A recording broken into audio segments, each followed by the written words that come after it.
자, 우리가 지난주까지 살펴보았던 이 느헤미야 10장 말씀에서 이스라엘 백성들은 하나님의 율법, 하나님의 계명을 준행하겠다는 엄숙한 맹세를 했습니다. 자, 그리고 그 맹세의 마지막에 보면 그들은 말하기를 우리 하나님의 성전을 버려두지 않을 것이다 라고 말하고 있는 것을 볼 수 있습니다. 자, 이 엄숙한 선언은 그들이 10장에서 했던 이 모든 서약의 목적, 또 모든 서약의 요약이라고 할 수 있습니다. 자, 이 성전은 하나님께서 임재하시는 거룩한 장소였고 또한 그래서 이스라엘의 영적인 심장과도 같았습니다. 그러므로 성전을 버려두지 않겠다는 이 말은 곧 그들이 하나님께 늘 나아가기를 힘쓰며 또한 하나님께 온 마음을 집중하고 항상 하나님의 계명에 순종하겠다는 그런 맹세를, 결심을 표현한 것이라고 할 수가 있습니다. 하지만 이렇게 말만 이렇게 번지르르하게 해놓고 정작 성전이 위치한 예루살렘 성읍에 대해서 아무것도 하지 않는다면 어떤 영적인 개혁도 일어나지 않을 것이었습니다. 자, 지금은 이때는 이 예루살렘 성벽이 이제 막 재건되었기 때문에 이 여전히 도시 안은 이 가옥들이 없이 텅 비어 있었고 이스라엘 백성들 대부분은 여전히 예루살렘 성벽 밖에 예루살렘 도시 외부에 살고 있었습니다. 자, 만일 그들이 계속해서 예루살렘 성을 이렇게 비워놓는다면 이 성전을 잘 돌본다는 것은 절대 불가능했을 것입니다. 자, 왜냐하면 이 성전이라는 것은 자, 결코 그저 종교적인 어떤 상징이나 장식물에 불과한 것이 아니었기 때문입니다. 성전이라는 것은 실제로 하나님의 백성들, 사람들이 그곳에 나아가고 그곳에서 하나님을 섬기며 하나님을 만나뵐 때에만 의미가 있는 것이었습니다. 그리고 성전에서 하나님의 백성들이 하나님께 제사를 드리고 또한 하나님과 화목을 드리며 하나님께로부터 말씀을 듣는 이런 것이 일어날 때에야 이 성전은 참된 기능을 다하고 있다고 말할 수가 있는 것이었습니다. 자, 그러므로 이 성전이 위치한 예루살렘 성읍, 이곳은 하나님을 기뻐하고 하나님을 섬기는 백성들로 가득 차 있어야만 했고 그래서 이스라엘 자손들은 즉시 이 예루살렘 성읍에 사람들을 이주시키기를 시작했던 것입니다. 자, 이제 오늘 본문을 살펴보겠습니다. 자, 먼저 1절 말씀에서 예루살렘은 이 거룩한 성읍이라 불리고 있습니다. 자, 거룩한 성읍이라 불리고 있습니다. 자, 이렇게 예루살렘이 불리고 있는 이유는 하나님께서 그분의 거룩하신 이름을 두시기 위해 그 성읍을 친히 택하셨기 때문이고 그리고 그곳에 거룩한 성전, 하나님의 임재가 있는 그 성전이 있었기 때문입니다. 자, 이러한 영적인 유익과 또한 상징성이 있었기 때문에 이스라엘 백성들이 이 예루살렘에 사는 것을 선호했을 것이라고 생각했을지 모르지만 그렇지가 않습니다. 자, 예루살렘이 이스라엘의 이 중심 도시이고 또 과거 이 이스라엘의 수도였기 때문에 이곳에 사는 것이 마치 오늘날의 이 서울이나 어떤 일본의 도쿄에 사는 것과 같이 윤택하고 편리할 것이라고 생각해서는 안 되는 것입니다. 자, 물론 예루살렘은 영적인 면에서는 최고의 도시라 할 수 있습니다. 거기에 사는 사람들은 언제든지 이 성전을 통해서 하나님을 가까이 섬기면서 경건하게 사는 데에, 거룩하게 사는 데에 많은 유익을 얻을 수 있었습니다. 자, 그렇지만 반대로 육적인 면에서는 또한 세상적인 면에서는 많은 불편과 손해를 감수해야만 하는 것이 바로 이 예루살렘이었습니다. 이 예루살렘에 살게 되면 아무래도 이 성전 가까이에서 사는 만큼 율법에 의한 제한 사항이 참 많았을 것입니다. 이 당장의 안식일 규례부터 시작해서 예루살렘은 분명히 이 다른 어떤 도시들보다 더 엄격하게 율법이 적용되었을 것이 분명합니다. 그래서 적당히 편의를 추구하면서 타협하면서 살기를 원하는 그런 육적인 사람들에게 이 예루살렘은 정말 무척 불편한 도시였습니다. 여러분, 예나 지금이나 죄인의 악한 본성은 거룩하고 경건한 것, 영적으로 좋은 것을 부끄럽게 여기고 멀리하려는 그런 경향이 있습니다. 이스라엘 백성 중에서도 그러한 불경건한 사람들은 예루살렘에 거주하는 것을 전혀 원하지 않았을 것이고 좀 더 돈을 벌기 좋은 것, 또 농사를 짓기 좋은 것, 또한 이방인들과 교류하면서 유흥을 즐기기 좋은 곳을 선호했을 것입니다. 그리고 이 예루살렘에 살기로 자원했던 자들은 이제까지 평생 수십 년간 자신이 일궈놓았던 생업과 집을 포기하고 텅 빈 예루살렘에 새롭게 정착해야 하는 것이었습니다.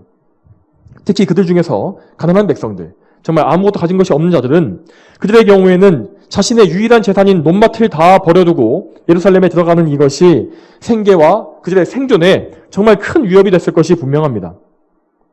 예루살렘에 들어와서 산다는 것은 정말로 과거에 100년 전에 그들의 조상이 페르시아에서 나와서 유대 땅으로 귀환할 때에 했던 것과 같이 정말 영적으로 대단한 각오를 해야만 하는 그런 어려운 일이었습니다.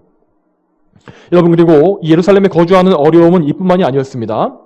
자, 우리가 느헤미야서를 이제까지 읽어보았다면 알 수 있듯이 예루살렘은 늘 이 예루살렘의 이스라엘의 대적들의 공격 대상이었습니다. 이 대적들은 군사적으로 직접 예루살렘 성을 치려고 시도하는가 하면, 자, 그런 군사적인 그런 수단이 잘 되지 않을 때에는 온갖 간접적인 계략을 통해서, 음모를 통해서 내부적인 혼란을 야기시키곤 했습니다. 자, 그래서 예루살렘에 살기 위해서는 그 안에 사는 백성들은 항상 긴장 상태를 유지했어야만 했고, 또한 번갈아 가면서 성벽 보초하는 일에 투입되어야 했기 때문에 항상 피곤함이 노출되어 있고, 또한 시간적인 손실도 감수해야만 했습니다. 이처럼 예루살렘에 산다는 것은 대단히 힘든 일이었기 때문에 인간적인 관점에서는 여기에 산다는 것이 정말 어리석기 짝이 없는 일처럼 보였을 것입니다. 그렇지만 경건하고 거룩한 하나님의 백성들에게 예루살렘에 거주한다는 것은 다른 모든 손실을 충분히 감수할 수 있을 정도로 어떤 영적인 유익과 가치가 있는 일이었습니다. 본문을 이어서 살펴보면 예루살렘에 거주할 사람을 정한 방법이 무엇이었는지를 알 수 있습니다. 먼저 1절 맨 처음에 나온 대로 백성의 지도자들이 솔선하여서 예루살렘에 살기로 결정했습니다. 그들은 이 지도자로서 자기 가문에 속한 사람들을 다스려야 했고, 또한 율법을 기준으로 백성들을 재판할 책임도 가지고 있었습니다. 그렇기 때문에 그들은 자신의 책임을 다하기 위해서라도 이 예루살렘에 살아야 했고, 또한 백성들에게 모범이 되기 위해서도 이 예루살렘에 사는 것이 유익했습니다. 그리고 이 지도자들 외에 다른 백성들은 제비를 뽑아서 10명 중에 1명이 예루살렘에 거주하기로 결정되었습니다. 자, 이렇게 10분의 1을 뽑는 것은 단순히 어떤 인구 비례에 의해서 수를 정했다기보다는 10분의 1이라는 이 숫자가 하나님께 전적으로 구별하여 바친다는 의미를 가지고 있었기 때문일 것입니다. 옛적에 이스라엘 사람들의 조상인 이 아브라함이 멜기세덱에게 11조를 바친 것부터 시작해서 이스라엘 백성들은 율법을 따라서 하나님께 늘 11조를 바쳐오고 있었습니다. 그래서 이번에 예루살렘에 거주할 사람들 역시 하나님께 온전히 헌신하여 자신을 희생할 사람들이라는 의미를 담아서 10분의 1을 선발한 것으로 볼 수가 있을 것입니다. 자, 그리고 이 성경에서 제비뽑기라는 것은 이 모든 의사결정, 모든 결과를 하나님의 섭리에 다 맡긴다는 의미로 사용되는 방법이었습니다. 그런데 오늘날 사람들은 이스라엘 사람들과 다르게 이런 제비뽑기 같은 그런 뽑기가 이런 방식이 단지 확률에 의해서 우연히 일어나는 일이라고 믿기 때문에 하나님의 섭리에 대해서 도무지 인정하지 않습니다.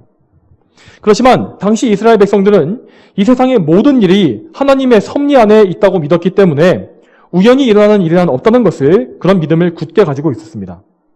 따라서 이 제비뽑기를 통해서 누가 선발될지라도 그것을 다 하나님의 선택과 명령으로 받아들이고 불평하지 않을 수 있었던 것입니다. 이렇게 선발된 인원들은 하나님의 선택에 의해서 예루살렘의 거룩한 성읍에 거주할 영광을 얻게 되었습니다. 물론 이 예루살렘에 산다는 것은 앞에서 말한 바와 같이 많은 희생을 요구하는 일이었습니다. 그렇지만 이어지는 2절 말씀을 보면 알 수 있듯이 그들은 희생을 강요당한 피해자들로, 억지로 떠밀린 자들로 여겨진 것이 아니었습니다. 분명 2절 말씀 본문에 예루살렘에 살겠다고 자원하여 결심한 모든 사람에게 라고 되어 있지 않습니까? 만일 이 선발된 백성들이 이 일을 억지로 해야만 했다면 이런 표현을 결코 사용할 수 없었을 것입니다. 여러분, 하나님께서는 그분께 기꺼이 바치는 사람을 기뻐하십니다. 하나님을 사랑하는 마음으로 하나님께 바치는 것을 기쁘게 바치는 것, 그러한 전하는 마음을 좋아하시는 것입니다. 그러므로 하나님께서는 그분의 섭리 안에서 제비뽑기를 통해서 사람들을 선택하셨고, 그렇게 선택된 사람들에게 자원하는 마음을 부어주심으로써 이 모든 일이 억지로 하는 것이 아니라 기쁨으로 이루어질 수 있도록 선하게 역사하신 것입니다. 다윗 왕은 이 시편 84편 10절 말씀에서 이렇게 말했습니다. 주님의 궁전에서의 한 날이 다른 곳에서의 첫날보다 나으며 악인의 장막에서 살기보다는 내 하나님의 집에 문지기가 좋습니다. 오늘 본문에서 제비뽑기로 선발된 사람들 역시 분명히 이 다윗 왕이 노래했던 것 같은 그 마음을 가지게 되었을 것입니다. 그들은 성전 곁에 살면서 항상 하나님의 사역에 동참하기를 바라는 마음을 가지게 되었고, 그래서 이 제비뽑기의 결과를 받아들이고 자원하는 마음으로 받아들일 수가 있었던 것입니다. 그리고 그들이 이렇게 보여줬던 믿음은 다른 모든 백성들에게도 많은 귀감과 격려가 되었을 것입니다. 그래서 다른 백성들은 앞으로 하나님께서 이 예루살렘에 거주할 형제들에게 복을 내려주시기를 간구해 주었습니다. 자, 그리고 이어지는 3절부터 19절까지 말씀에는 이렇게 선발되어서 예루살렘에 거주하게 된 사람들이 누구인가가 기록되어 있습니다. 먼저 3절 말씀은 앞서 1절에서 이미 언급했었던 백성의 지도자들이 누구인지를 설명하고 있습니다. 그들은 이 유다 지파나 베냐민 지파와 같이 일반적인 지파의 지도자들을 비롯해서 제사장들과 레위인들을 포함하고 있었습니다. 자, 이런 사람들뿐만 아니라 그리고 이 과거에 이방인 포로 출신으로 성전을 섬기는 종들이 되었던 느디님 사람들과 또한 솔로몬의 종들의 자손들. 자, 이러한 이방인 출신의 사람들 역시 그런 사람들의 지도자들 역시 당당한 이스라엘 백성의 일원으로서 예루살렘에 거주하게 되었습니다. 그리고 이후에는 이 지도자들을 제외한 일반 백성들의 명단이 쭉 나오고 있는데 먼저 4절부터 6절까지 말씀에는 유다 지파 사람들이 나오고 또 이어지는 7절부터 9절까지 말씀에는 베냐민 지파 사람들이 나옵니다. 자, 이 유다와 베냐민 지파 두 지파는 과거 남유다 왕국에 속해 있던 지파들로서 느헤미야 당시에 이스라엘 백성들의 인구의 대부분을 차지했던 두 지파입니다. 자, 그리고 나머지 이 두 지파를 제외한 10지파들, 그러니까 이 북이스라엘에 속했었던 10지파의 그 백성들은 지파 자체가 아예 없어져 버리거나 아니면 그들 중에서 소수만이 남아있는 그런 상황이었습니다. 자, 그래서 대표적으로 이렇게 유다 지파와 베냐민 지파가 나와 있는 것입니다.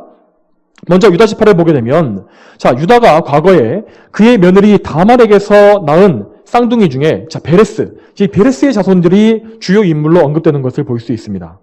자, 베레스는 앞서 말씀드렸다시피 이 다말이 낳은 이 쌍둥이 중에 동생입니다. 자, 그런데 그는 이 다윗 왕의 조상이고 예수님의 육적인 조상이 되었던 아주 중요한 인물입니다. 여러분, 그래서 우리는 이러한 계보를 우리가 볼 때 그냥 지나가는 것이 아니라 자, 이런 것들을 통해서 하나님께서 그분의 구속사를 계속해서 이루어 나가시는 것을 우리는 볼 수 있는 것입니다. 여러분, 이스라엘 백성들은 자, 포로 생활에서 오직 소수만 복귀해서 간신히 이런 민족적인 명맥만 유지하고 있는 그런 어려운 상황이었습니다. 여러분, 하지만 이런 어려운 상황 속에서도 하나님께서는 다윗의 자손으로 오실 예수 그리스도, 그분께서 오실 길을 준비하고 계셨던 것입니다. 하나님의 계획과 그분의 구속사는 결코 변치 않고 계속해서 흘러갑니다. 이처럼 하나님께서는 역사의 모진 풍파 속에서도 유다 지파 베레스의 후손들을 보존하셨고 그들의 계보를 통해서 예수님께서 오시도록 역사하신 것입니다. 또 이어지는 7절부터 9절까지 말씀에는 이 베냐민 지파 사람들이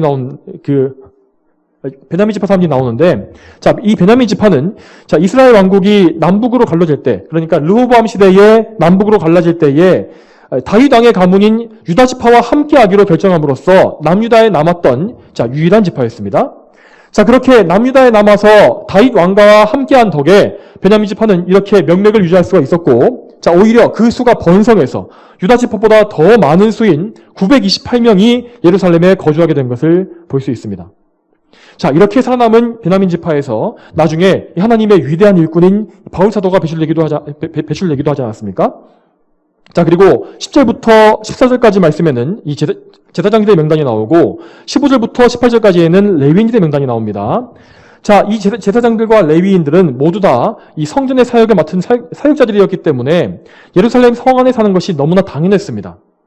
그들은 다른 일에 매이지 않고 오직 하나님을 섬기는 성전의 사역에만 전념해야 했고, 그리고 그들이 이 사역에 얼마나 정진하고 잘하느냐에 따라서 이스라엘 전체가 번성하느냐 실패하느냐가 달려 있었습니다. 한편 이 제사장들의 명단 중에서 14절 말씀을 보게 되면 이 제사장들 중에서도 힘센 용사들이 많이 제비로 뽑혀서 예루살렘에 남게 되었다는 사실을 알 수 있습니다. 자, 이 사람들은 이 제사장의 사역을 하면서도 전쟁 시에는 군인으로 징발되어서 예루살렘을 방어하는 데에 많은 역할을 할 수 있는 그런 용사들이었습니다. 여러분, 이렇게 정말 세세하게 예루살렘에 가장 필요한 인물들이 제사장이든지 용사들이든지 이렇게 선발되었다는 사실은 하나님께서 앞서 말씀드린 그 제비뽑기에서 정말 특별한 섭리로 간섭하셨음을 보여주는 증거입니다. 이런 말씀들을 우리가 접할 때에 우리는 하나님께서 우리의 모든 일들을 세밀하게 다스리시고 간섭하신다는 그 사실을 알게 되고, 그래서 하나님께 우리의 모든 것을 의지하는 믿음을 가질 수가 있는 것입니다. 이제 11장의 나머지 부분인 이 20절부터 36절까지에는 예루살렘을 제외한 나머지 지역에 거주하게 된 백성들의 명단이 나옵니다. 제가 이 설교 앞부분에서 이 불경건한 백성들이 이 예루살렘에 거주하는 것을 원하지 않았을 것이라고 말씀드렸는데, 자, 그렇다고 해서 예루살렘 바깥에 사는 사람들, 이렇게 선발되지 않은 사람들이 다 그런 불경건한 사람들이라고 생각해서는 안 됩니다. 자, 예루살렘에 살게 된 백성들이라고 해서 다 경건한 성도였던 것이 아니고, 또한 마찬가지로 예루살렘 밖에 사는 사람들 중에서도 경건한 성도들이 얼마든지 많이 있었습니다. 20절 이하의 명단을 쭉 보게 되면 그 백성들이 각각 다양한 출신과 다양한 직업을 가진 사람들이라는 것을 알 수 있습니다. 자, 그들 중에는 제사장들도 있고 레위인들도 있었고, 또한 성전 봉사자들도 있었으며, 또한 농부도 있었고 대장장이들도 있었습니다. 또 그리고 이 본문은 나오지 않지만 분명 그들 중에는 목자들이나 상인, 그 외에 다양한 직업을 가진 많은 사람들이 있었을 것입니다. 그들은 예루살렘 밖에 살았을지라도 각자의 소명을 충실히 감당함으로써 열심히 하나님을 섬겨야만 했습니다. 그들 역시 하나님의 거룩한 백성으로서 이 앞서 10장 말씀에 나왔던 엄숙한 서약에 따라서 성전을 돌볼 의무가 있었기 때문입니다. 성도 여러분, 이와 같이 우리는 어디에 있든지 간에 항상 하나님 앞에 거룩하고 온전하게 행해야 합니다. 이 구약시대에는 예루살렘과 성전이 대단히 중요한 의미를 가지고 있었습니다. 자, 그렇지만 이 모든 것은 다 예수님께서 하실 일들과 예수님의 모형에 불과했습니다. 예수님께서 구약의 모든 예언과 모형을 다 성취하셨기 때문에 이제 우리에게는 성전이 필요 없고, 또한 거룩한 성읍 예루살렘이라는 것도 이 세상에서는 필요가 없는 것입니다. 성령께서 거하시는 우리 각 사람이 이제는 거룩한 성전이 되었고, 또한 예수 그리스도를 통해서 하나님께 직접 나아갈 수 있는 우리 각 사람이, 각 성도가 다 거룩한 제사장이 된 것입니다. 그러므로 성도 여러분, 언제 어디에서든지 여러분이 거룩한 성전이요 또한 왕같은 제사장임을 기억하심으로 하나님을 기쁘시게 하는 거룩한 삶을 사시길 바랍니다. 여러분이 거룩한 삶이란 것은 어떤 종교적으로 신비한 그런 뭔가 굉장히 신비스러운 삶의 방식을 말하는 것이 아닙니다. 거룩한 삶이라는 것은 말씀에 순종하며 사는 성도의 삶입니다. 우리의 마음과 생각을 온전히 하나님께 다 두고 이 세상의 죄악된 정욕을 멀리하고 하나님을 사랑하며 그분을 가까이 하는 것이 바로 이 성도의 거룩한 삶인 것입니다. 요한복음 12장 25절 말씀에 예수님께서 말씀하시기를 자기 목숨을 사랑하는 자는 잃을 것이고 이 세상에서 자기 목숨을 미워하는 자는 영생에 이르도록 그 목숨을 보존할 것이다 라고 하셨습니다. 우리는 이 예수님의 말씀을 기억하면서 세상과 마귀의 유혹을 항상 멀리해야 합니다. 여러분, 이 세상과 마귀는 거룩하게 사는 것이 위험하고 손해볼 수 있는 이런 일이라고 우리에게 말합니다. 그렇지만 성도 여러분, 항상 기억하십시오. 우리가 거룩하게 살기 위해서 거룩하게 살다가 이 세상의 것들을 조금 잃어버리고 또 고난받을 수도 있습니다. 하지만 궁극적으로 하나님 안에 있는 사람이 가장 안전한 것입니다. 이 세상 사람들은, 불신자들은 예수 그리스도 밖에 있기 때문에, 보혈 밖에 있기 때문에 결코 자신의 죄에서 구원받을 수가 없습니다. 그들은 자기의 죄로 인한 온갖 저주와 재앙에 무방비로 노출되어 있고 항상 하나님의 진노 아래에 있기 때문에 결코 빛을 볼 수가 없습니다. 그들은 진노하신 하나님의 손 안에 있는 것과 같기 때문에 하나님께서 그분의 손을 놓아버리시면 그 즉시 그들은 멸망하고 멸망에 떨어지고 말 것입니다. 이 사실을 항상 기억하시길 바랍니다. 여러분, 우리는 이처럼 이 세상에서 거룩한 삶을 사는 가운데 늘 하나님의 그 하늘의 영원한 소망을 바라보며 살아야 합니다. 요한계시록의 말씀에 따르면 우리는 하늘의 영원한 성읍에 들어가서 살게 될 것인데 그 거룩한 도성, 영원한 성읍의 이름은 새 예루살렘이라고 부르는 것을 우리는 볼 수 있습니다. 이 땅에 세워진 예루살렘, 오늘 본문에 나와 있는 이 예루살렘은 그 새 예루살렘의 모형과 같습니다.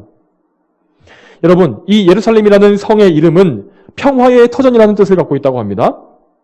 그리고 오늘 본문에 나와 있는 것처럼 예루살렘은 거룩한 성읍이라고 불렸습니다. 그러므로 예루살렘은 평화와 거룩함이라는 이 두 가지 단어로 정의될 수 있을 것입니다. 여러분, 그런데 역사 속에서 예루살렘에 정말로 참된 평화와 거룩함이 있었던 적이 있었습니까? 물론 이 다윗의 시대에 예루살렘은 잠시 거룩한 성읍으로 영적인 번영을 누렸습니다. 그렇지만 하나님의 마음에 합한 자라고 했던 그 다윗 왕도, 가장 최고의 위대한 왕이었던 그 다윗 왕도 하나님 앞에 크게 범죄함으로 인해서 거룩함을 잃어버리고 이 예루살렘 성읍 역시 함께 큰 재앙에 빠지는 그런 일이 분명히 있지 않았습니까? 또한 이 다윗 왕의 아들이었던 솔로몬 왕 역시 그때 그 당시에 예루살렘에는 성전이 건축되고 정말 수십 년간 평화와 번영을 누렸습니다. 하지만 그 솔로몬 왕조차도 나중에는 우상 숭배에 빠져서, 그래서 예루살렘의 거룩함과 평화가 모두 깨어지는 그런 재앙을 불러오고 말았습니다.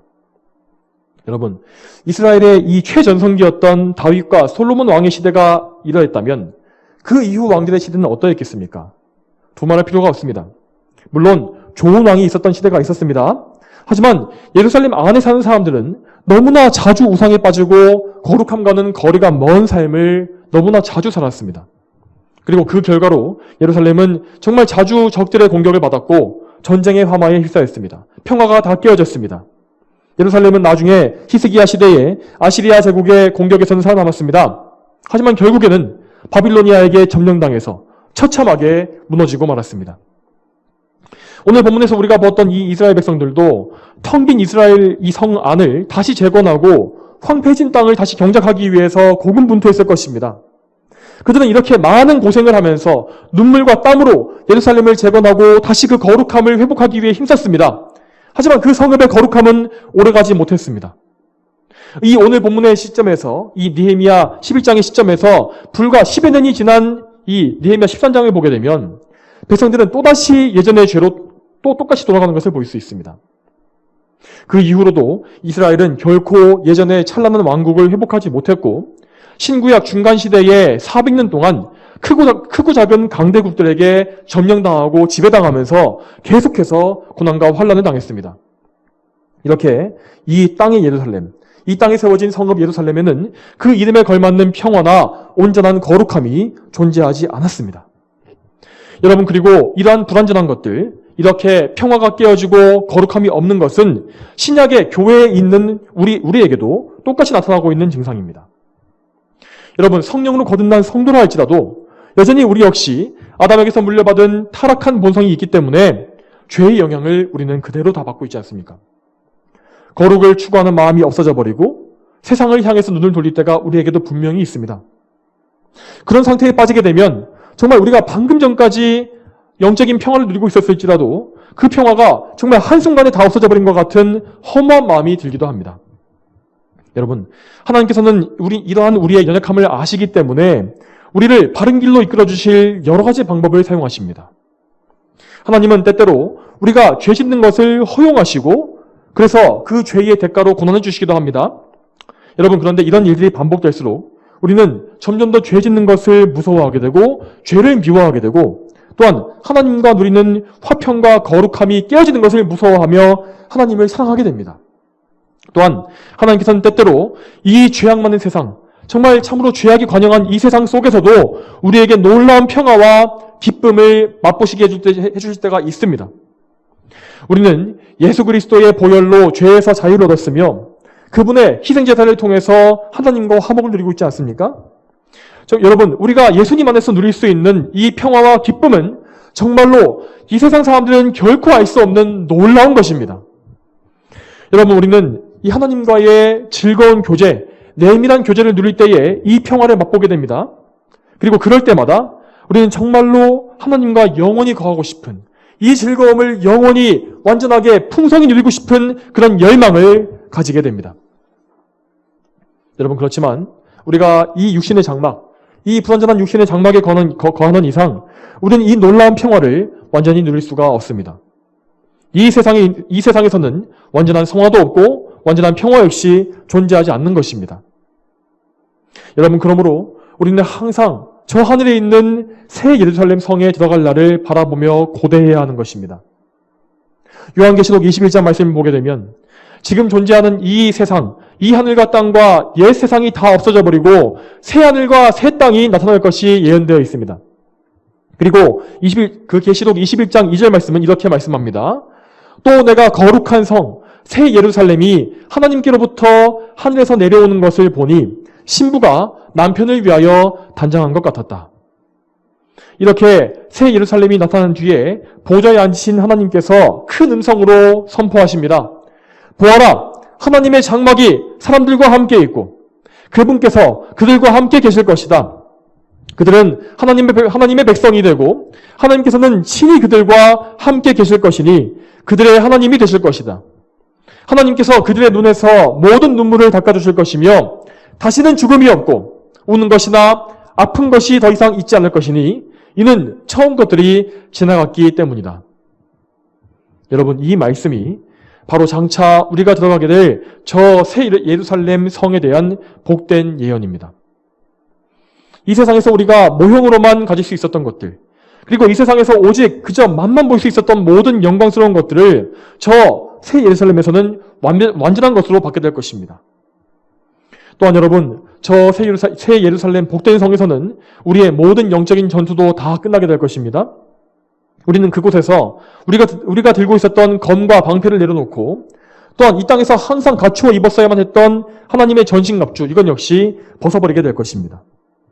그 대신 우리는 참으로 정결한 흰 세마포 옷을 하나님께로부터 받아서 입을 것이라 하셨는데 그 옷은 성도의 완전한 의와 또한 완전한 평화를 상징하는 옷입니다.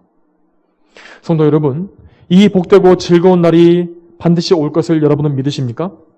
또한 이 날이 올 것을 여러분은 기대하고 계십니까? 우리는 정말로 그러한 마음을 가지고 살아야 합니다. 또한 우리가 정말 잘 기억해야 할 또 한 가지 사실은 이 거룩한 새 예루살렘 성에 아무나 들어갈 수 없다는 사실입니다. 계시록 22장 15절 말씀에 우리 주님께서 말씀하시기를 개들과 점술하는 자들과 음행자들과 살인자들과 우상숭배자들과 거짓말을 좋아하며 행하는 자들은 성 밖에 있게 될 것이다 라고 하셨습니다. 여기에 나열되어 있는 이 죄인들의 명단은 예수 그리스도를 믿지 않는 자들이 결코 이 거룩한 성에 들어가지 못한다는 사실을 우리에게 보여줍니다. 성령으로 거듭나지 않은 자들, 또한 성령의 내주하심을 통한 거룩한 삶을 살지 않은 자들은 모두 다 하나 빠짐없이 다 성 밖에 있게 될 것이고 또한 지옥에 던져져서 그곳에서 슬피 울며 이를 갈게 될 것입니다. 새 예루살렘 성에 들어갈 백성들은 오직 어린 양의 피로 정결하게 된 거룩한 성도들 뿐입니다. 이렇게 예수 그리스도를 믿은 사람들은 하나님께서 거룩하게 구별하신 사람이고 또한 성령으로 거듭나게 하셔서 거룩한 삶으로 인도하신 사람들입니다. 이렇게 그들은 거듭나서 새로운 피조물이 되었기 때문에 이 세상에 사는 동안에도 성도로서의 증거를 나타낼 수밖에 없는 것입니다. 예수님을 사랑하고 그분의 계명을 지키기 위해 힘쓰며 이 세상에 소망을 두지 않고 하늘의 소망을 두고 영원한 삶을 준비하는 것이 바로 성도들이 이 땅에서 나타내는 성도의 표징입니다. 여러분, 이 말씀을 듣고 계신 여러분께서는 정말로 그러한 성도의 표징을 나타내고 계십니까? 참으로 여러분은 예수님을 믿은 이후에 새 사람이 되었습니까? 이 세상의 모든 정욕을 다 끊어내고 또한 죄와 싸워나가면서 저 아버지의 집을 향한 여정을 살고 계십니까? 여러분, 이러한 성도의 증거라는 것은 결코 희미하게 나타낼 수가 없는 것입니다.